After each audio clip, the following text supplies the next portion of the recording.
Why hasn't there been a winner yet in Iraq's elections? The Iraqi election system is very complicated. It's a parliamentary system, and it's produced a set of parties, none of whom got the magic number. In Iraq, the magic number is 163. You need 163 seats, which is a majority in the 325-seat parliament, to form a government. And at this stage, you've got 4 different players in Iraq, 4 different main parties that are negotiating how to get to that 163. The largest coalition has 91 seats, and it's looking to negotiate with a number of different potential partners. But as in many European countries and other countries that have parliamentary systems, this could take some time. In Iraq, the last time, it took about 5.5 months for a government to form.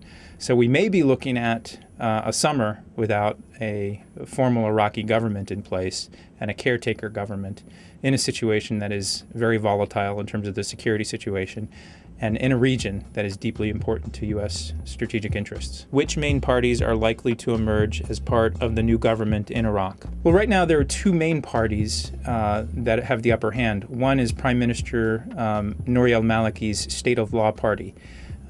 They won about 89 seats. They were narrowly beaten out by Ayad Alawi, another former prime minister of Iraq, who won about 91 seats. So those are the 2 leading contenders at this point among the main political forces. There are 2 other main forces that come into this complicated equation. One are the Kurds. The Kurds have about 40 seats. And a second is a list called the INA, which is mostly a Shiite list. So at this stage, it's deeply uncertain in terms of who will actually become the prime minister.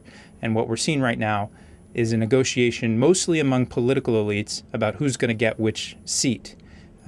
These negotiations sometimes touch upon the issues related to broader questions in Iraq that have not been resolved, like the oil law, the dispute over Kirkuk and other disputed territories.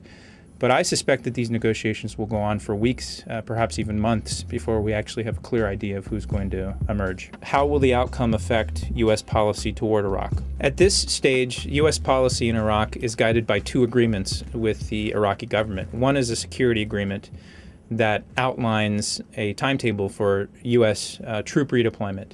U.S. troops are supposed to be completely out of Iraq by the end of 2011. That agreement also governs how U.S. forces operate within Iraq. The second agreement is a strategic framework agreement, which details a very comprehensive set of bilateral plans for economic cooperation, cultural and educational cooperation.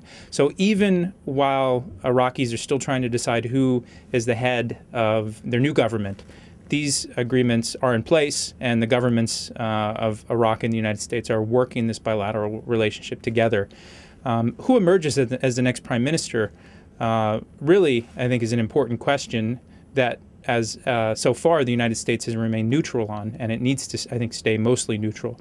But depending on what type of prime minister and set of leaders emerge inside of Iraq, we will be looking at Iraq that is either more closely aligned to the rest of the Arab Middle East, or leaning a little bit more towards Iran and towards the East. My hope is that the new Iraq that emerges, the new Iraqi government, can help serve as a bridge between the Arab world and Iran and help de-escalate some of the tensions inside of the region.